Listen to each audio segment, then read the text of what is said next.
পদ মানে ক্ষমতা নয়, পদ মানে দায়িত্ব, পদ মানে লুটেপুটে খাওয়া নয়, লোকের সেবা করা। এটা কোনো ঋষি মনীষীর বাণী নয়, এটি শিক্ষক নিয়োগ দুর্নীতি মামলায় অভিযুক্ত জীবন কৃষ্ণ সাহার কথা। তিনি সদ্য জেল থেকে ছাড়া পেয়েছেন, তারপরই এমন মন্তব্য করছেন। তবে কি চৈতন্য ফিরেছে তৃণমূল বিধায়কের? দলীয় কর্মীদের হোয়াটসঅ্যাপ গ্রুপে বার্তা দিয়েছেন তৃণমূল বিধায়ক জীবন কৃষ্ণ সাহা। মেসেজে লিখেছেন, পদ মানে ক্ষমতা নয়, পদ মানে দায়িত্ব, পদ মানে লুটেপুটে খাওয়া নয়, লোককে সেবা করা। এটা ভুলে গেলে আসে অহংকার, আর তারপরেই পতন। তৃণমূল বিধায়ক জীবন কৃষ্ণ সাহার নিয়োগ দুর্নীতি কাণ্ডে প্রায় 1 বছর জেল হেফাজতে থাকার পর সদ্য জামিনে মুক্তি পেয়েছেন। জেল থেকে ছাড়া পেয়ে মুর্শিদাবাদের বরেয়ায় নিজের বিধানসভা এলাকায় এসেছেন জীবন কৃষ্ণ। তারপরেই দলীয় হোয়াটসঅ্যাপ গ্রুপে তার এই পোস্ট ইতিমধ্যেই বেশ ভাইরাল হয়েছে সোশ্যাল মিডিয়ায়।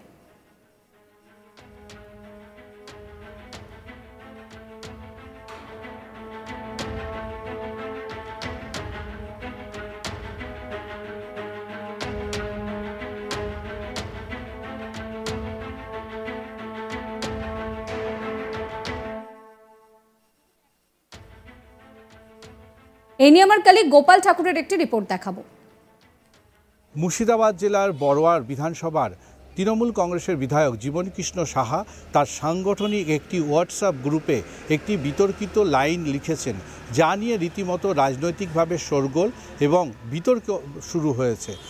সেটাতে তিনি লিখেছেন যে পদ মানে ক্ষমতা নয়, পদ মানে দায়িত্ব, পদ মানে লুটেপুটে খাওয়া নয়, পদ মানে লোকের সেবা করা, আর এটা ভুলে গেলে আসে অহংকার, তারপরে পতন। এই 4টি লাইন তিনি তার মন্তব্যে লিখেছেন এবং এই মন্তব্য ঘিরে রীতিমতো রাজনৈতিকভাবে তার দলের অন্দরে এবং বাইরে বিতর্ক শুরু হয়েছে। এবং তারপরেই যে রাজনৈতিক এই যে ইঙ্গিত লুটেপুটে খাওয়া এবং পদকে ধরে রাখা, রীতিমতো আরেকবার বিতর্কের দানা বেঁধেছে তার রাজনৈতিক মন্তব্যে। এবং খুব স্পষ্ট তিনি কাকে উদ্দেশ্য করে এই লাইনগুলো বলছেন। এবং এই যে লুটেপুটে খাওয়ার প্রসঙ্গ আরেকবার উঠল, যে প্রসঙ্গে রাজনৈতিকভাবে কিছুটা হলেও তৃণমূল অস্বস্তিতে। অন্যদিকে এই জীবন কৃষ্ণ সাহা, যিনি বড়োয়ার তৃণমূল কংগ্রেসের বিধায়ক রয়েছেন, তিনি রাজ্যের নিয়োগ সংক্রান্ত দুর্নীতি মামলায় অভিযুক্ত এবং গত 2023 সালে এপ্রিল মাসে সিবিআই তাকে তার বাড়ি থেকে গ্রেপ্তার করে এবং সিবিআই এই নিয়োগ সংক্রান্ত দুর্নীতি মামলায় অভিযুক্ত থাকার অপরাধে তাকে তার বাড়িতে দীর্ঘ 57 ঘন্টা তাকে জিজ্ঞাসাবাদ করে। এই জিজ্ঞাসাবাদ চলাকালীন আরেকবার তিনি রাজনৈতিকভাবে রাজ্য জুড়ে বিতর্কে আসেন। সেখানে দেখা যায় যে এই জীবন কৃষ্ণ সাহা যখন তার বাড়িতে সিবিআইয়ের আধিকারিকরা জিজ্ঞাসাবাদ করছেন, অর্থাৎ জিজ্ঞাসাবাদ চলাকালীন তিনি তার বাড়ির পেছনের একটি পুকুরে তার হাতের মোবাইলটি ছুঁড়ে ফেলে দেন। আর রীতিমতো এই ছুঁড়ে ফেলাকে কাণ্ডকে রীতিমতো চাঞ্চল্য ফের একবার রাজনৈতিকভাবে ছড়িয়েছিল, যেখানে দেখা গেছে এবং চর্চায় এসছে রাজনীতিতে যে এই জীবন কৃষ্ণ সাহার হাতে যে মোবাইল ছিল, তিনি যে মোবাইলটি জলে ছুঁড়ে ফেলে দিয়েছিলেন, এই মোবাইলেই নিয়োগ সংক্রান্ত দুর্নীতির সমস্ত নথি ছিল বলে সিবিআইয়ের এক অংশের দাবি। এবং এই যে মোবাইল ফেলা হয়েছিল তার বাড়ির পেছনের পুকুরে, সেই মোবাইলকে উদ্ধার করতে সিবিআই তৎপর হয় এবং সেই পুকুরের সমস্ত জল ছেঁচে তুলে ফেলা হয়।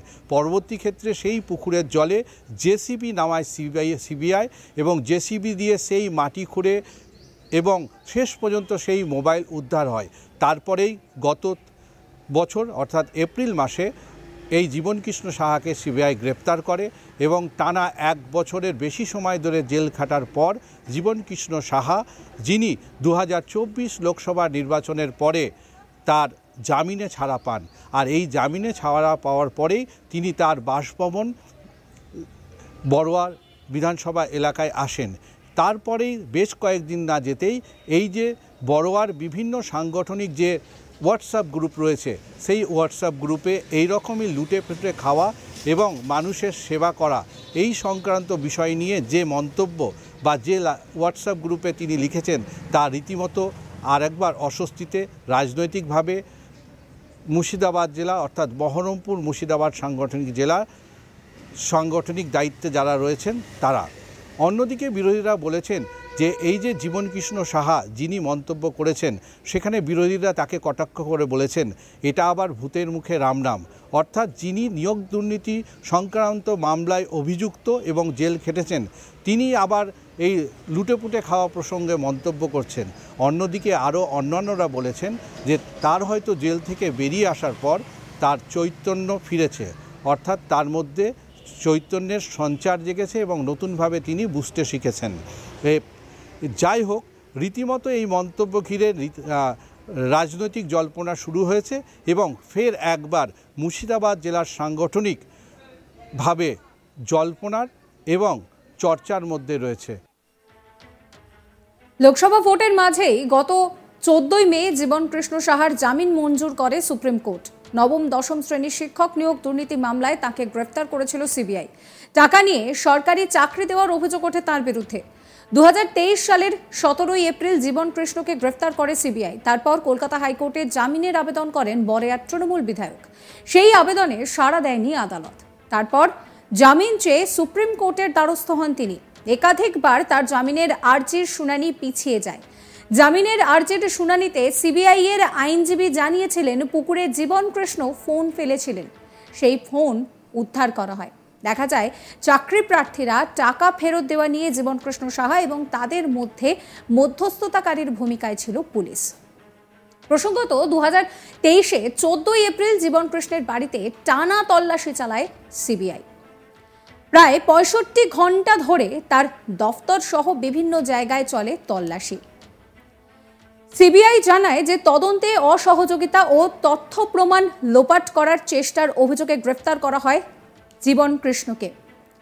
বাড়িতে তল্লাশি চলাকালীন দুটি নোটপ্যাড বাজেয়াপ্ত করা হয়। বাড়ির একটি ঘরেই ছিল নিয়োগ দুর্নীতির ভরকেন্দ্র। তৃণমূল বিধায়কের বিরুদ্ধে অভিযোগ ওঠে সিবিআই তল্লাশির সময় নিজের দুটি মোবাইল পুকুরে ছুঁড়ে ফেলে দিয়েছিলেন। সেই মোবাইল উদ্ধার করতে কালঘাম ছোটে তদন্তকারীদের। দুদিন ধরে পাম্প চালিয়ে পুকুর থেকে জল ছেঁচে তোলা হয়। কাদা ঘেটে উদ্ধার করা হয় দুটি মোবাইল, তবে শেষ রক্ষা হয়নি। তবে ফোনের তথ্য উদ্ধার হয়েছিল বলেই সিবিআই সূত্রে জানা যায়। অন্যদিকে এই জীবনকৃষ্ণ সাহা এবার জেল থেকে বেরিয়ে এমন মন্তব্য করলেন যাতে কিন্তু রীতিমতন শোরগোল পড়ে গিয়েছে রাজনীতিতে। তার কারণ হচ্ছে যে তিনি পরিষ্কার মনীষীদের মতন কথা বলছেন।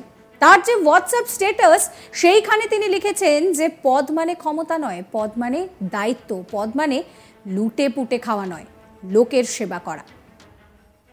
সাবস্ক্রাইব করবেন চ্যানেলটিকে।